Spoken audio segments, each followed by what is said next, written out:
Hello friends, welcome to my channel. This is CA Rakhi Agarwal. आज का हमारा टॉपिक है benefit given by the government on income tax to the senior citizen. Senior citizen को government ने कुछ benefit दिया है इनकम टैक्स में, वो आज डिस्कस करेंगे। क्या बेनिफिट मिला है सीनियर सिटीजन को फ्रॉम इनकम टैक्स। पहले हम लोग जानेंगे सीनियर सिटीजन कौन है और सुपर सीनियर सिटीजन कौन है। Benefit given by the government to the senior citizen और super senior citizen. Senior citizen वो है जिनका एज 60 इयर्स और अबव है बट बिलो 80 इयर्स है, मतलब जिनका एज 60 इयर्स से ज्यादा है बट पर 80 इयर्स से कम है और वो रेसिडेंट होने चाहिए, उनको ये बेनिफिट मिलेगा। और सुपर सीनियर सिटीजन मीन्स जिनका एज 80 इयर्स और अबव है। जिनका एज 80 इयर्स से ज्यादा है वो सुपर सीनियर सिटीजन है और वो भी रेसिडेंट ही होने चाहिए। Resident in India, must be resident in India. So उनको ये benefit given by the government और income tax to the senior citizen and super senior citizen. मैं इनकम टैक्स के पर्सपेक्टिव से बता रही हूँ, और भी बहुत बेनिफिट्स मिलता है, पर इनकम टैक्स में क्या बेनिफिट्स है today we are going to discuss that. Section 80 double D B में क्या बेनिफिट है। सेक्शन डबल डी बी में बेनिफिट दिया गया है to the senior citizen. Section 80 double D B of the income tax act in India provides deduction for expense incurred on medical treatment of specified disease subject to such condition and capped at such amount as specified under the Income Tax Act. This section is applicable to individual taxpayer, HUF and resident. The payment for health insurance is covered under Section 80D of the Income Tax Act. Means 80DD of the Income Tax Act, what it says, as per Income Tax Act, this benefit, this deduction is available to the senior citizen for the specified disease. Specified disease is discussed because I am not discussing in detail section 80DD. Some specified disease are there which is mentioned under section 80DD of the Income Tax Act. So this benefit is given to the resident individual and HUF, and this payment is related to health insurance is also covered under this section. So the limit under this section is given to a senior citizen, the maximum deduction up to rupees 1 lakh or actual expense incurred whichever is less. Means in case of individual whose age is below 60 years, उनको ये limit है 40,000 का। Mean 60 years और उससे कम के individuals को ये benefit है, ये डिडक्शन मिलता है अप टू 40,000। और सीनियर सिटीजन और सुपर सीनियर सिटीजन के केस में उनको 1 लाख तक का डिडक्शन मिलता है ऑन स्पेसिफाइड डिजीज। सब्जेक्ट आपको सारा डॉक्यूमेंट्स रखना पड़ेगा in order to claim this deduction. Doctors का प्रेस्क्रिप्शन, जितना भी आपको क्लेम करना है, एक्सपेंसेस, मेडिकल का एक्सपेंसेस, हॉस्पिटलाइजेशन का एक्सपेंसेस सब कवर होता है। को सपोज आपका एक्सपेंस, टोटल एक्सपेंसेस हुआ है 1 लाख का और आपको मेडिकल वाले 40,000 का रिम्बर्स कर देते हैं, तो आपको 60,000 तक का ही डिडक्शन मिलेगा अंडर सेक्शन 80। 80D का बेनिफिट सीनियर सिटीजन को मिलता है अप टू रुपीज 50,000 का। 50,000 का health insurance premium paid in any mode other than cash. अगर कोई भी इंडिविजुअल अपने पेरेंट्स का, जो कि सीनियर सिटीजन है या पेरेंट खुद अपना पेमेंट कर रहे हैं हेल्थ इंश्योरेंस प्रीमियम का, तो अपने रिटर्न में वो 50,000 तक का डिडक्शन ले सकते हैं on insurance, health insurance premium अगर वो पे कर रहे हैं। तो अगर आपका मेडिकल प्रीमियम नहीं है तो आप मेडिकल एक्सपेंसेस पे भी 50,000 तक का डिडक्शन ले सकते हैं under section 80D, subject to the condition कि आपके पास डॉक्यूमेंट्स प्रॉपर होना चाहिए। If you do not have any insurance, अगर आपका इंश्योरेंस है नहीं, इंश्योरेंस प्रीमियम आप नहीं पे कर रहे हो, तो आप अगर इंश्योरेंस प्रीमियम पे कर रहे हो, हेल्थ इंश्योरेंस, मेडिकल इंश्योरेंस, तो उस पे आप अगर 50,000 तक पे कर रहे हो तो 50,000 तक आपका एग्जामिशन है। डिडक्शन है अंडर सेक्शन 80D में लेकिन अगर आप इंश्योरेंस प्रीमियम नहीं पे कर रहे हो, तब आपका हेल्थ इंश्योरेंस, अगर इंश्योरेंस नहीं पे कर रहे तभी भी आपको 80D में मेडिकल एक्सपेंसेस रिलेटेड टू, अगर डॉक्टर्स का बिल है, मेडिसिन है, जो भी आप, अगर इंजेक्शन का खर्चा है, मेडिकल कंसल्टेंसी फीस है, या मेडिसिन से रिलेटेड सारा एक्सपेंडिचर कवर होता है। जिन्होंने इंश्योरेंस प्रीमियम नहीं लिया उनको भी 50,000 तक एक्सपेंसेस का डिडक्शन मिल जाता है, अगर वो सारा डॉक्यूमेंट्स अपने पास ठीक से रखे। Higher interest rate, senior citizen और सुपर सीनियर सिटीजन को इंटरेस्ट, बैंक इंटरेस्ट ऑन, मतलब इंटरेस्ट ऑन सेविंग अकाउंट और फिक्स डिपॉजिट में हायर इंटरेस्ट मिलता है rather देन नॉर्मल पर्सन से जिनका एज बिलो 60 ईयर्स।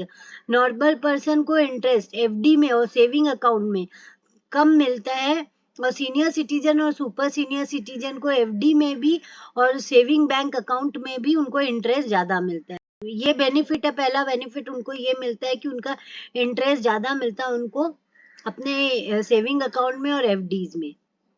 एग्जेम्पशन उनको ओल्ड रिजीम में, इन ओल्ड रिजीम इंडिविजुअल जो जिनकी एज 60 ईयर्स और मोर है पर 80 ईयर्स से कम है, उनको 3 लाख तक का एग्जेम्पशन है। 3 लाख तक का उनको फ्लैट एग्जेम्पशन है, 3 लाख का इनकम पे उनको कोई टैक्स नहीं है, फुल एग्जेम्पशन है। और जिनका एज 80 ईयर्स और मोर है उनके लिए लिमिट को एक्सटेंड कर दिया गया है 3 लाख से 5 लाख इन ओल्ड रिजीम, और नॉर्मल इंडिविजुअल्स के लिए 2.5 लाख तक का एग्जेम्पशन है। पर इन न्यू रिजीम में सारे individuals, senior citizen, super senior citizen और नॉर्मल इंडिविजुअल, सबके लिए 3 लाख तक का एग्जेम्पशन है। मीन्स उनके लिए कोई बाइफर्केशन नहीं है कि सुपर सीनियर सिटीजन का अलग अलग लिमिट है, सीनियर सिटीजन का अलग लिमिट है, नॉर्मल इंडिविजुअल्स का अलग लिमिट है। For all the basic exemption is up to 3 lakhs, no tax, so no deduction available. और न्यू रिजीम में कोई भी डिडक्शन अवेलेबल नहीं है other than standard deduction. Standard deduction 50,000 मिलता है इन न्यू टैक्स रिजीम में। ओल्ड टैक्स रिजीम में बहुत सारे बेनिफिट्स है, इसीलिए ज्यादातर जो सीनियर सिटीजन है या सुपर सीनियर सिटीजन है, they want to file their return, they want to prefer old tax regime in order to get the benefit which they are not getting in the new tax regime. So old tax regime में rebate का benefit भी है under section 87A में। 5 लाख तक का income पे, 5 लाख तक taxable income पे कोई टैक्स नहीं है, बिकॉज 12,500 टैक्स बनता है जो फुल्ली एग्जेम्प्ट है, अंडर सेक्शन 87A का रिबेट मिल जाता है। इन न्यू टैक्स रिजीम उस बेनिफिट को अगर कोई भी सीनियर सिटीजन या super senior citizen new tax regime opt करना चाहता है तो उनको 7 लाख तक का इनकम पे कोई भी टैक्स नहीं देना पड़ेगा, because rebate under section 87A में अप टू 7 lakhs कोई भी टैक्स नहीं बना। जैसे उनका टैक्स लाइबिलिटी अगर 7 लाख तक का इनकम पे 25,000 हो रहा है तो रिबेट मिल जाता है अंडर 87A, पूरा 25,000 एग्जेम्प्ट है, रिबेट मिल जाएगा। Mandatory filing of returns in case of TDS is deducted, अगर आपका टीडीएस कट रहा है। In case of senior citizen अगर आपका टीडीएस 50,000 तक और 50,000 या उससे ज्यादा का टीडीएस कटता है तो आपको रिटर्न फाइलिंग करना मैंडेटरी है फॉर द सीनियर सिटीजन और सुपर सीनियर सिटीजन। अगर आपका टीडीएस कटता है आप मोर देन 50,000, इवन आपका इनकम एग्जेम्प्ट है पर आपका कोई भी एफडी का अमाउंट मैच्योर हुआ है, उसमें आपका टीडीएस कटा, हायर अमाउंट ऑफ एफडी या कुछ भी मैच्योर हुआ है उस पर आपका टीडीएस 50,000 या उससे ज्यादा कटा है, तो आपको मैंडेटरी फाइलिंग है कि आपको इनकम टैक्स रिटर्न फाइल करना जरूरी है। और नॉर्मल पर्सन के लिए ये लिमिट 25,000 है, और बेनिफिट सीनियर सिटीजन को इससे ज्यादा मिला नॉर्मल पर्सन से ज्यादा, बिकॉज उनको जब उनका टीडीएस 50,000 या अबव कटेगा तब उनको रिटर्न फाइल करना मैंडेटरी है। पर नॉर्मल सिटीजन के केस में इवन उनका इनकम नील है पर उनका अगर टीडीएस कट रहा है अप मोर देन 25,000 तो उनको रिटर्न फाइल करना mandatory. The benefit for deduction of TDS is higher from normal individuals. They should file returns in order to claim the tax credit if TDS deducted is more than 50,000 in case of senior citizen. Means अगर आपको normally भी अगर आपका TDS cut रहा है तो आपको return file करना जरूरी है, बिकॉज इससे क्या होगा कि आपको जो आपने TDS पेमेंट किया है, जो आपका TDS डिडक्ट हुआ, उसका क्रेडिट आप ले सकते हो और आपको रिफंड मिल। ATC का बेनिफिट मिलेगा। ATC का सभी को मिलता है 1.5 लाख तक का, तो सीनियर सिटीजन और सुपर सीनियर सिटीजन को भी ATC का बेनिफिट मिलेगा अप टू 1,50,000। ATC में बहुत सारे इन्वेस्टमेंट्स पे है, LIC प्रीमियम पे है, बहुत ये मैं डिटेल में नहीं, पर आपको 1.5 लाख तक का ATC में डिडक्शन मिल जाएगा। In case they are earning from long term capital gain, अगर वो शेयर्स में ट्रांजैक्शन करते हैं और उनका कोई कैपिटल गेन हुआ है, लॉन्ग टर्म कैपिटल गेन पे ये बेनिफिट है। लॉन्ग टर्म कैपिटल गेन पे उनको 1 lakh is exempt from long term capital gain. अगर उनका शेयर से सेल करके कोई इनकम हुआ है तो 1 लाख तक का इनकम पे पूरी छूट दी हुई है, पूरी एग्जेम्प्ट है। For senior citizen where income is from pension also, अगर वो सीनियर सिटीजन जिनका इनकम पेंशन से भी है और फ्रॉम सैलरी इनकम भी है, तो इन ओल्ड रिजीम में if the senior citizen will earn income from salary and also pension income up to 5,50,000, 5,50,000 तक उनको कोई भी टैक्स नहीं देना पड़ेगा, बिकॉज 5 लाख तक तो रिबेट मिल रहा है और 50,000 का स्टैंडर्ड डिडक्शन भी मिल रहा है 50,000 तक का पेंशनर को। तो पेंशनर जो सीनियर सिटीजन है उनको पेंशन इनकम पे 50,000 का डिडक्शन है और फिर 5 लाख इनकम पे रिबेट है, तो कोई भी 5,50,000 इनकम तक उनको कोई भी टैक्स नहीं देना पड़ेगा। और न्यू रिजीम में भी ये बेनिफिट है कि 7 लाख तक इनकम पे आपको रिबेट मिल रहा है अंडर सेक्शन 87A में, और स्टैंडर्ड डिडक्शन मिल रहा है 50,000 का अगर आपका इनकम पेंशन से भी आ रहा है तो पेंशनर को भी 50,000 तक का फ्लैट डिडक्शन है।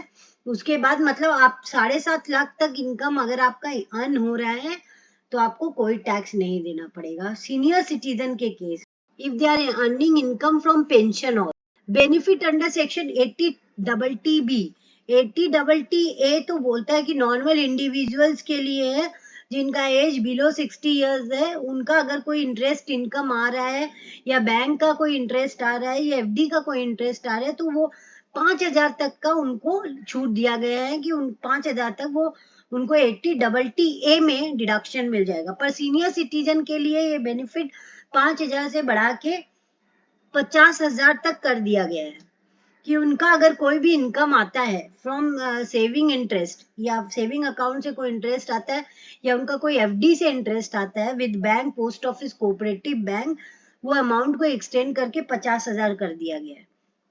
Interest on FD and saving deposit both shall be eligible for deduction under these provision.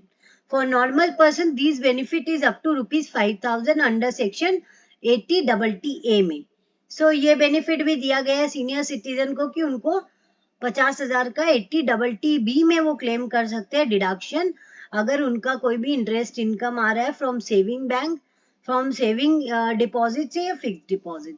Exemption from filing income tax return for age 80 years plus, अगर जिनका भी 80 years से ज्यादा का एज है उनको रिटर्न फाइल करने का कोई भी दरकार नहीं है कि वो ऑनलाइन रिटर्न फाइल करे, वो पेपर मोड में भी फाइल कर सकते हैं। उनको एक बेनिफिट दिया गया है कि वो this benefit is available to super senior citizen जिनका एज 80 years प्लस है from filing is return of income online. Online दरकार नहीं उनको क्योंकि उनको ऑनलाइन नहीं आता और उनको दरकार भी नहीं है। They can file their return on paper form also, because अगर उनका इनकम है तो उनको रिटर्न फाइल करना पड़ेगा। रिटर्न फाइल अगर वो नहीं ऑनलाइन उनके लिए मैंडेटरी नहीं है, वो पेपर मोड में भी अपना रिटर्न को लगा सकते हैं।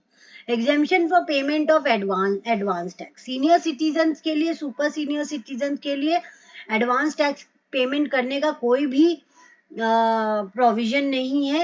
As per section 208 of the income tax act बोलता है every person whose estimated tax liability अगर एक्सीड करता है 10,000 से ज्यादा उनको एडवांस टैक्स पेमेंट करना पड़ता है। लेकिन सीनियर सिटीजन के केस में section 207 of the income tax बोलता है कि there is an exemption given to senior citizen for payment of advance tax not having income from business or profession. अगर उनका कोई भी income business profession से नहीं है तो वो they are exempt under section 207 of the income tax act to pay advance tax. तो एक बेनिफिट ये भी है कि उनको एडवांस टैक्स नहीं पेमेंट करना पड़ेगा, उनको एडवांस टैक्स का कंप्लाइंसेस नहीं करना पड़ेगा, उनको एडवांस टैक्स के ऊपर जो अगर आपने नहीं पेमेंट किया और आपका टैक्स लाइबिलिटी आया इन एट द ईयर एंड, तो उस पर आपको इंटरेस्ट का भी 234B और C का इंटरेस्ट भी नहीं लगेगा, बिकॉज एडवांस टैक्स का प्रोविजन ही आपके ऊपर एप्लीकेबल नहीं है. तो इंटरेस्ट का तो 234B और C का इंटरेस्ट भी नहीं लगेगा, as the they are exempt from advance tax provisions. So senior citizen पे एडवांस टैक्स का कोई प्रोविजन नहीं लगेगा, दे आर एग्जेम्प्ट. फिर higher limit for TDS, for deduction of TDS on interest income to senior citizen than normal individuals. Mean अगर normal individuals से ज्यादा limit दिया गया है सीनियर सिटीजन को for deduction of TDS, the limit under section 194A, 194A में जो interest income earn होता है, अगर सीनियर सिटीजन का इंटरेस्ट इनकम मोर देन 50,000 है, interest income from fix deposit और सेविंग अकाउंट से, अगर 50,000 या 50,000 से ज्यादा है तो उनका TDS कटेगा 194A में. पर नॉर्मल इंडिविजुअल्स के लिए ये लिमिट 40,000 का ही है. अगर उनका इनकम FD के इंटरेस्ट इनकम से 40,000 से ज्यादा होगा तभी उनका TDS का. यहाँ पे और भी बेनिफिट दिया गया है सीनियर सिटीजन को कि अगर वो क्लेम करना चाहे लोअर डिडक्शन और no deduction of tax, in case उनका इनकम बिलो एग्जेम्पशन लिमिट है, तो वो अपने बैंक में जाके फॉर्म 15H भी जमा करवा सकते हैं. तो उनको लोअर डिडक्शन का भी बेनिफिट मिल जाएगा या नो डिडक्शन ऑफ टैक्स का भी बेनिफिट मिल, कि मेरा TDS मत काटिए because my income is below exemption limit. तो वो फॉर्म 15H जमा करेंगे बैंक में, तो बैंक उनका TDS नहीं काटेगा. Section 194P of the Income Tax Act provides exemption to the individual whose age is 75 years or above for filing of income tax return. Section 194P जो effective हुआ with effects from finance act 2021 से, ये बोल रहा है, ये exemption दिया गया कि टू द इंडिविजुअल जिनका एज 75 इयर्स और प्लस है, कि उनको रिटर्न फाइल करने का कोई दरकार नहीं. किसको ये बेनिफिट है? जो कि रेसिडेंट इन इंडिया है, जिनका एज 75 इयर्स और अबव है ड्यूरिंग द फाइनेंशियल ईयर, जो जिनका इनकम फ्रॉम इंटरेस्ट और पेंशन से है. Such senior citizens are not required to furnish their return if they file declaration to the bank in form. Form का नाम क्या है? फॉर्म 12BBA उनको फाइल करना पड़ेगा बैंक में, कि एक डिक्लेरेशन देना पड़ेगा कि हम लोग का रिटर्न नहीं लगेगा अंडर सेक्शन 194P पे, because we are exempt as per section 194P because our age is 75 years और प्लस. सो हम लोग रिटर्न नहीं फाइल करेंगे, आप कर. Senior citizen must submit a declaration using form number 12BBA. Once the older citizen has filed the declaration, the bank will compute the gross total income, pension plus interest income to calculate the net taxable income. The bank will also consider the deduction, tax exemption and rebate available to only citizen under section 87A. After deduction and rebate, the bank would now deduct TDS from older, तब काटेगा. ठीक है, bank ही आपका return file कर देगा, bank ही आपका computation बना देगा, डिडक्शन कितना है सब आपको बताना पड़ेगा, एग्जेम्पशन आपको देना पड़ेगा. After deducting all the exemptions and deductions and rebates, bank फिर जो इनकम आएगा उस पर. Thanking you for watching my video. Please like share subscribe my